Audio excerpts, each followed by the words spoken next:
मंजिरी, अगं तू इथे आहेस? मी तुला घरभर शोधत होते. का? काय झालं? हो म्हणजे तू बिझी नसलीस तर मला तुझ्याशी थोडं बोलायचं होतं. मग बोल ना. नाही इथे नको, आपण माझ्या रूम मध्ये जाऊया ना. मला खूप महत्वाचं बोलायचंय. अगं पण चल ना प्लीज. हो मी विसरले. ऍक्च्युली काय झालं ना, पिल्लूला औषध पाजायचंय. मी तिला औषध पाजून येते, तू पुढे हो ना. अगं पण मी आलेच, 2 मिनिटात आले. मंजिरी पण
मी शरणागती पत्करली असं जर तुला वाटत असेल तर तसं नाहीये. कारण खरी परिस्थिती अशी आहे की तू आपल्यातलं युद्ध ऑलरेडी हारलायस. कारण तुझा आणि मंजिरीचा संसार उद्ध्वस्त करण्याचं गोळा बारूद ह्या छोट्याशा पेनड्राईव्ह मध्ये. आता बघ, छोटा पॅकेट बडा धमाका.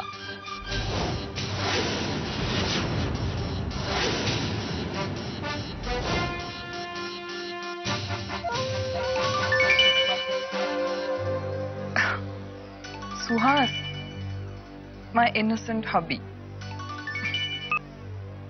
हॅलो, बोल सोना. अरे लगेच उचललास फोन? फोन समोरच होता आणि तुझा नंबर पाहिल्यावर मला राहवलंच नाही म्हणून पटकन उचलला. सो प्रिया सुहास देसाई, काय म्हणताय? कशी काय चाललीये लग्नाची तयारी? तयारी तयारी तर जोरदार सुरू आहे. मावशीच्या आनंदाला तर उधाण आलंय आणि आत्याचा उत्साह शिगेला पोचलाय आणि मंजिरीची धावपळ तर बघायलाच नको. आमच्याकडे पण अशीच एक्साइटमेंट आहे आणि आनंद तर म्हणजे काही विचारूच नका. ती माऊ या खोलीतून त्या खोलीत जी काही धावते ना, प्रिया खरं सांगू का, व्हिडिओ शूटिंग करून ठेवायला पाहिजे मी तुला दाखवायला. ए हा, फिल्मचं कसं मेकिंग करतात तसं ना आपल्या लग्नाचं मेकिंग करायला पाहिजे. प्रिया आणि सुहासच्या लग्नाची धावपळ. नाही नाही, काय शब्द आहे त्याला, लगबग. सो प्रिया, म्हणता म्हणता 2 दिवसावर आलं लग्न आपलं. So butterflies in stomach. Actually मी ना त्या दिवसाची आतुरतेने वाट बघतोय, रादर त्या क्षणाची, ज्या वेळेला मी तुझ्या गळ्यामध्ये मंगळसूत्र घालणार आहे. स्वप्न वेड्या, स्वप्न आहेत ही सगळी. बघ बघ, स्वप्न पाहायला पैसे पडत नाहीत. हवी तेवढी, हवी तशी स्वप्न बघ.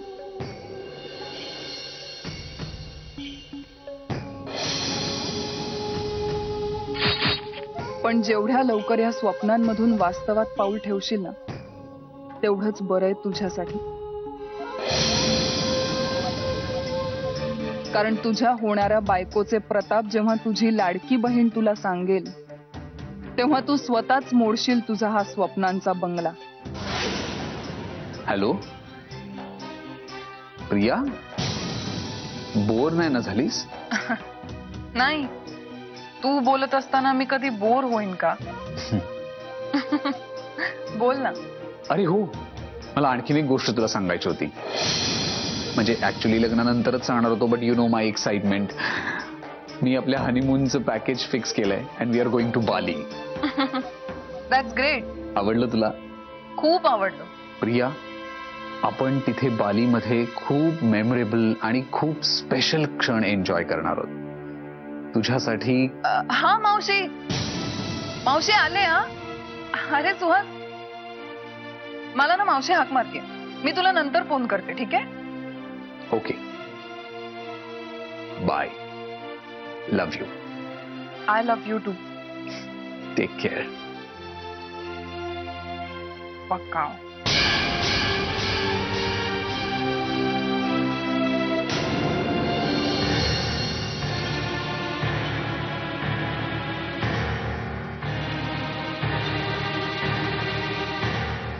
काय आल्यापासून काही बोलत नाहीस काय? तुझं ते पुण्याचं काम झालं ना? झालं. मग काय झालंय काय एवढं टेस्ट? आणि प्रॉब्लेम? नाही, काही नाही. आशिषचे केस आत्महत्या म्हणून बंद करायचं ठरवलंय पोलिसांनी.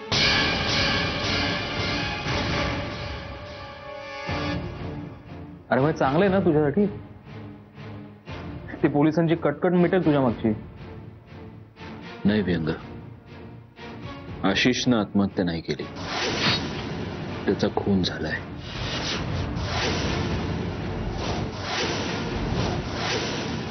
काय? आशिषचा खून? सत्यजित, एक मिनिट, मला खरं सांग, तुझ्यातून खरंच काही? व्यंग, वेडायस का तू? मी काहीही केलेलं नाहीये. Thank God. एक क्षण माझा ठोका चुकला तो काळजाचा. नाही, पण मग तू जर असं म्हणतोस की आशिषचा खून झालाय, आणि पण त्याचा खून करेल कोण आणि कशासाठी? कदाचित दादा होळकर. दादा होळकर ठोका मारेल आशिषला? कदाचित आशिष त्याच्यासाठी उपयोगाचा राहिला नसेल म्हणून. व्यंग, आशिषला त्याच्या चुकांची उपरती झाली होती. तो दोन्ही पायांनी पांगळा झाला होता, पण त्याची जगण्याची उमेद संपली नव्हती. म्हणजे मी जेव्हा त्याच्याशी बोललो तेव्हा त्याच्या बोलण्यातून असं कुठेच वाटलं नाही की त्याला आत्महत्या करायची. इनफॅक्ट आम्ही बोलत असताना जेव्हा त्या विषयाचा परिणाम सुरू झाला, जेव्हा तो आचके द्यायला लागला, तेव्हा त्याच्या डोळ्यात आश्चर्य होतं, धक्का होता. त्याला माहित नव्हतं की त्या दुधामध्ये विष आहे. मी कदाचित हे कुठल्याच कोर्टात सिद्ध नाही करू शकणार व्यंग, पण आशिषची ती शेवटची नजर मी कधीच नाही विसरू शकत.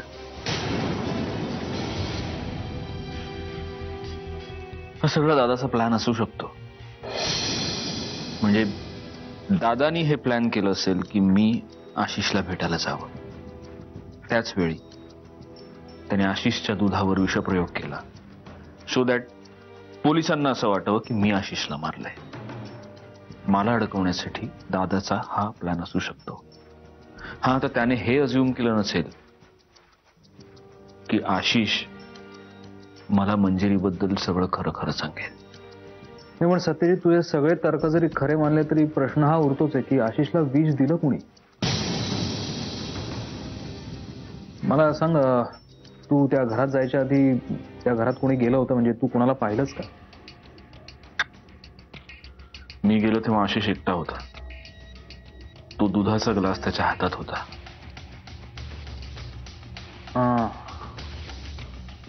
एक काम करता येईल, त्या सोसायटीचं जर रजिस्टर चेक केलं तर आपल्याला कळेल की तुझ्या आधी त्या घरात कोण येऊन गेले ते. व्यंग, अरे आशिष एका साध्या बैठ्या चाळीत राहत होता. कसली सोसायटी, कसलं रजिस्टर आणि कुठली सिक्युरिटी? पण तो जो कोणी होता, आशिष त्या व्यक्तीला ओळखत होता. तो किंवा ती? हो, तो पुरुष असेल कशावरून, बाई सुद्धा असू शकते. आणि विषप्रयोग करून मारणं ही तर बायकांची जुनी स्टाईल आहे असं म्हणतात.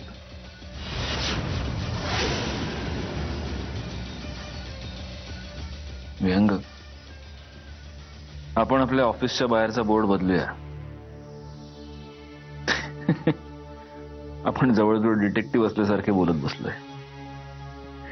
जोक सपाट सत्यजित, पण तुला आता जास्त अलर्ट राहावं लागेल. कारण दादा जेलमध्ये असूनही त्याचा जात संपत नाहीये. तू तिथे बसल्या बसल्या सुद्धा काही करू शकतो, एवढं लक्षात ठेवा.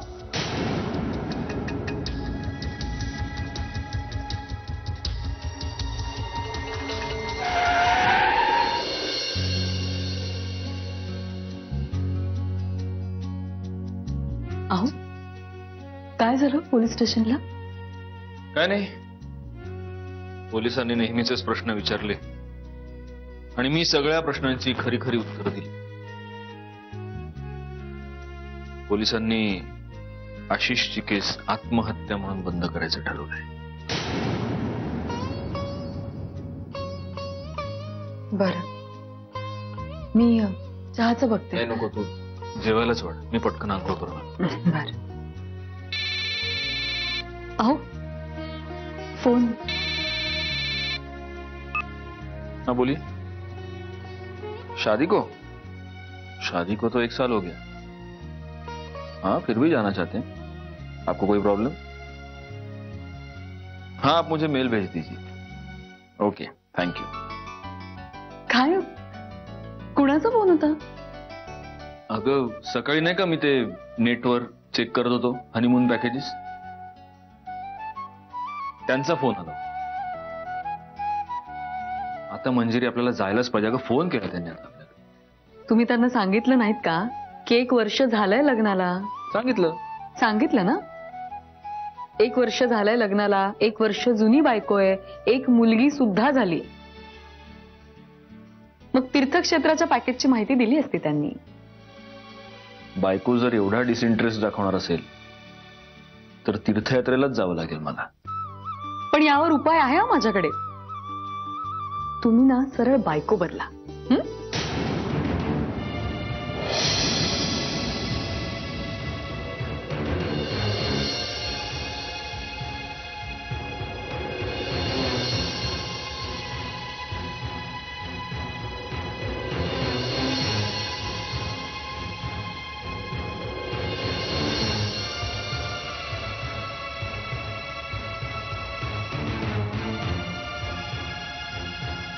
अहो असं बोलायचं ना परत कधी. सॉरी.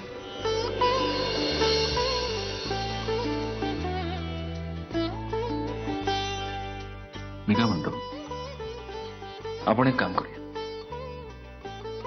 आपण असं जवळपास जाऊया कुठेतरी, म्हणजे शिमला, उटी, काश्मीर. जवळपास? हा 1-2 आठवडे. 1-2 आठवड्यांसाठी? तुम्ही वॉशरूमला जाताय ना? 4 दिवस, 4 दिवसांसाठी जाऊ. अहो असं काय करता तुम्ही? प्रियाचं लग्न परवावर आलंय. आणि असंही शुभ्राला आपण बाहेर कुठे नेऊ शकत नाही. हवा पालटाचा त्रास झाला तिला तर मग. आणि हे जे काय तुमचं जवळपास उटी काश्मीर आहे ना, त्यामुळे ते इथेच आपल्या रूम मध्ये.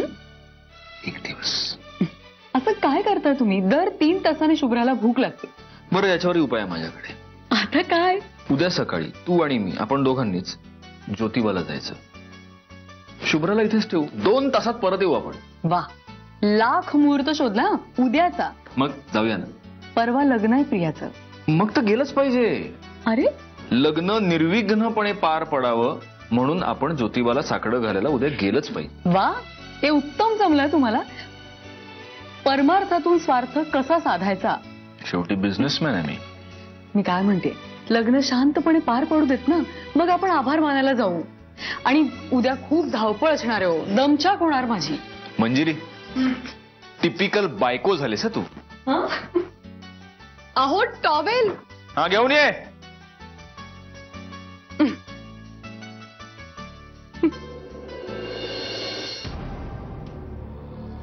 प्रिया, अगं बरं झालं इथेच भेटलीस. मी तुझ्याकडेच येत होते. बोल ना, काही काम होतं का? हा म्हणजे हे सांगायलाच येत होते की आजपासून लग्न होईपर्यंत तू माझ्या बरोबर माझ्या खोलीत झोपायचं. मावशी तुझ्या खोलीत? अगं पण का?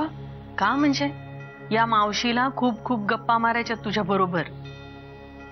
एकदा लग्न होऊन हे घर सोडून गेलीस ना तर खायला उठेल मला हे घर. मावशी म्हणतेस पण आईसारखीच आहे ना ग मी तुला. आणि ह्या आईला आपल्या लाडक्या लेकीशी गप्पा नकोत मारायला. काही गोष्टी अशा असतात की ज्या फक्त आईच आपल्या लेकीला सांगू शकते. राधिका असती तर तिने हेच केलं असतं ना. मग मी सांगते एवढंच. चालेल ना? चल. मावशी तू हो पुढे, मी आलेच. मंजिरीकडे थोडं काम होतं माझं, मी जाऊन येते जरा. मंजिरीकडे? हो ते ऍक्च्युली नाही मी काय म्हणते की तू मंजिरीकडे नंतर जा ना. काय आता सत्यजित पुण्याहून आलाय. ते दोघं बोलत बसले. आता तू गेलीस ना आता त्याला चिडायला कारण मिळेल, दुसरं काही नाही. सत्यजित आलाय म्हणजे मंजिरीला हा पेनड्राईव्ह आत्ता देता येणार नाही.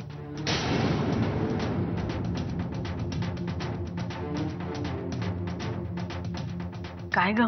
नाही म्हणजे पटतंय का मी सांगतेय ते? हो पटतंय ना. तू अगदी बरोबर बोलतेस. मी नंतर जाते. चल आपण जाऊया. माळा परफेक्ट लागल्यात. पण अरे हे बघ, ह्या बुकेच्या मागे हा धागा दिसतोय. हे बरं दिसतं का दिसायला? पहिला तो लपव आणि मग उरलेल्या माळा लाव. हा तसं करू नकोस. फॅन्टॅस्टिक. हे कॉम्बिनेशन क्लास आलंय. अरे पण ह्याचं काय? ही फायनल टचेस राहिलेत. तू जा पहिला तो स्प्रे घेऊन ये. अरे जा, ती फुलं राहू दे बाजूला राजा. जा पहिला स्प्रे घेऊन ये. तू इथे काय करतोयस? दिसत नाही मी काम करतोय? आणि काय बिनकामाची बडबड मला नाही बाबा करायला आवडत. माझी बिनकामाची बडबडच किती महत्वाची आहे हे तुम्हा मुधोळकरांच्या लक्षात आलं ना तर मग हे सगळं करायची वेळच येणार नाही. ए पनवती, तुला जे बोलायचं असेल ना ते स्पष्ट बोल. एक लक्षात ठेव, हे लग्न जरी प्रियाचं असलं ना तरी प्रोफेशनली हा इव्हेंट माझ्यासाठी खूप जास्त महत्वाचा आहे. त्यामुळे तो व्यवस्थित पार पाडणं ही माझी जबाबदारी आहे. वेगानी साधी में अब्दुल्ला दिवाना. आणि तुम्ही सगळे मुधोळकर मिळून लाख प्रयत्न कराल हे लग्न नीट पार पडावं म्हणून. पण जिचं लग्न आहे तिने ते लग्न नीट पार पडू दिलं पाहिजे ना. नेत्रा, डोक्यात जाऊ नकोस. मी आपल्या रूम मध्ये जाते.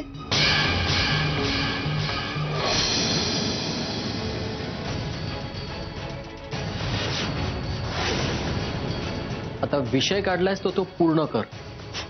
अजून काय पूर्ण करायचंय विषय? मुद्द्याचं बोलशील? अजून स्पष्ट. सत्यजित दादा आणि प्रियामध्ये काय चाललंय हे तुला माहितीच नाहीये का तुला माहिती नाहीये असं तू भासवतोयस? काय आता काही नाही. आता प्रियाचं लग्न आहे आणि दादा आणि वहिनीचा संसार पण. तुझा दादा वहिनींचा संसार या विषयावर ना एक मोठा डेली सोप होऊ शकतो. 1000 एपिसोड्सचा. नेत्रा, माझ्यावर आवाज चढवायचा नाही. उगाच नाही बोलत आहे मी. तशीच तुम्ही सगळ्यांनी समजूत घालून घेतलीये स्वतःची की प्रिया आणि सत्यजित दादांमध्ये आता तसं काहीही उरलेलं नाही. पण प्रियाला तसं वाटत नाही गौरा. प्रियाला तेव्हाही मुधोळकरांचीच सून व्हायचं होतं आणि आताही मुधोळकरांचीच सून व्हायचंय. आणि सत्यजित दादांचं तरी काय वेगळं रे? पूर्ण जेवणाने भरलेलं ताट समोर वाढलेलं असलं तरी यांना बाहेरचं काहीतरी तोंडी लावणं हवंच आहे. नेत्रा बास.